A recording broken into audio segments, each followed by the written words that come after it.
देख रहे हैं अश्वमेघ न्यूज में। सोनिका जयाल मंडला के अंजनिया में स्वास्थ्य केंद्र की बदहाल तस्वीर सामने आई है, जिसने सभी के होश उड़ा दिए हैं। जहां ये अस्पताल करोड़ों की लागत में बना था और हाल ही में इसका भव्य लोकार्पण किया गया था, लेकिन आज ये ताले में बंद है। न पानी की सुविधा, न बिजली, न डॉक्टर और न ही सही इलाज। ऐसे में ये सारी तस्वीरें स्वास्थ्य विभाग और प्रशासन की कार्यप्रणाली पर सवाल उठाती है।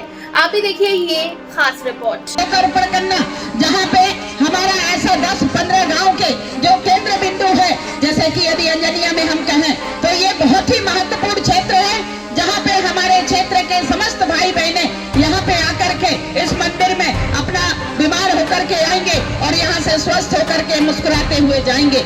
अंजनिया क्षेत्र के लोगों को उम्मीद थी कि अब इलाज के लिए उन्हें भटकना नहीं पड़ेगा, लेकिन लोकार्पण के बाद अस्पताल शुरू होने की बजाय भवन में ताला लटक गया। अस्पताल परिसर पूरी तरह से सुनसान पड़ा है। जब मामले की पड़ताल हुई तो सामने आया कि अस्पताल में अब तक मूलभूत सुविधाएं भी उपलब्ध नहीं है। न बिजली कनेक्शन, न पानी की व्यवस्था, न पर्याप्त स्टाफ और न ही जरूरी संसाधन।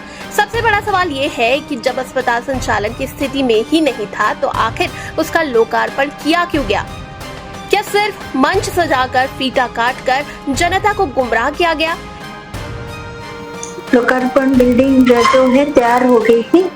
बिल्डिंग तैयार होने के बाद उसके लोकार्पण कार्यक्रम हो गया। उसकी बिल्डिंग हैंडओवर भी हुई और लोकार्पण हुआ। अब उसमें जो है कि इलेक्ट्रिक करंट सप्लाई अभी नहीं हुई है। उसमें जो प्रक्रिया होती है कि जैसे बिल्डिंग हैंडओवर होती है तो उसकी पेपर के साथ हम लोग जो है एमपीबी को देते हैं कि आप उसमें इलेक्ट्रिक कनेक्शन करिए। इधर क्षेत्रीय विधायक नारायण सिंह पट्टा ने इसे जनता के साथ छल बताते हुए स्वास्थ्य विभाग और शासन पर गंभीर आरोप लगाए हैं। उन्होंने चेतावनी दी है कि यदि एक सप्ताह के भीतर अस्पताल पूरी सुविधाओं के साथ शुरू नहीं हुआ तो कांग्रेस बड़ा आंदोलन करेगी। अब देखना होगा करोड़ों का ये अस्पताल आखिर कब तक ताले में कैद रहेगा और जनता को इलाज कब मिलेगा। मंत्री संपत्ति उइके, माननीय सांसद फग्गन सिंह कुलस्ते और मैं भी उस लोकार्पण के कार्यक्रम में मौजूद था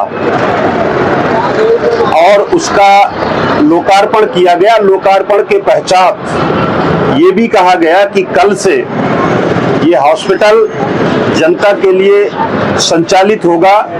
यहाँ से सारी सुविधाएं मिलना शुरू हो जाएंगी, लेकिन हम इस बात को बड़ा दुर्भाग्यपूर्ण मानते हैं कि लोकार्पण के बाद आज उस अस्पताल पर बहुत सारे कमियां सामने देखने को आई हैं।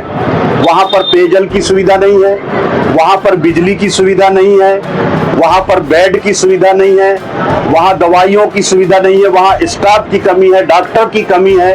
और जबकि लोकार्पण के समय पश्चात जब माननीय सांसद महोदय भाषण दे रहे थे तो वो ये कह रहे थे कि कांग्रेस के शासन काल में हमारे मध्य प्रदेश में स्वास्थ्य की सुविधाएं पूरी तरह से चरमराई हुई थी, डॉक्टरों की कमी था। आज उस समय 5 से 6 मेडिकल की कॉलेज हुआ करती थी।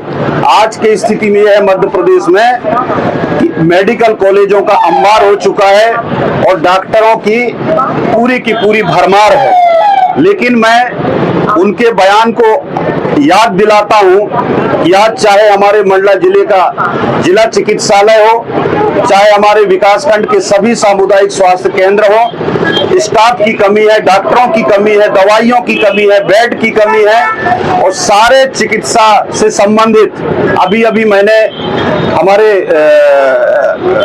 मीडिया के साथियों ने 108 एम्बुलेंस की दुर्दशा को उन्होंने पब्लिश किया था। उसमें हमने देखा कि वो किस तरह की गाड़ी का कंडीशन देख के ऐसा लगता है कि कहीं कबाड़ से उठा करके लाया गया हो।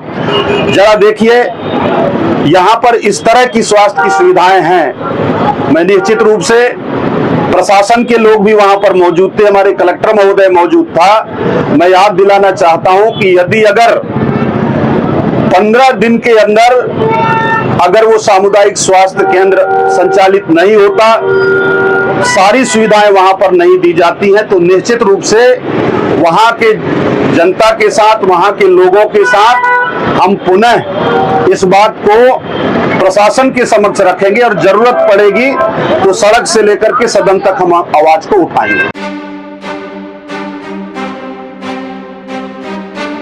अब देखना होगा स्वास्थ्य विभाग कब हरकत में आएगा, प्रशासन कब लोगों तक इलाज पहुंचा पाएगी। क्या कुछ कहना है आपका इस बारे में कमेंट्स में बताइए और सब्सक्राइब करिएगा हमारे चैनल अश्व न्यूज को।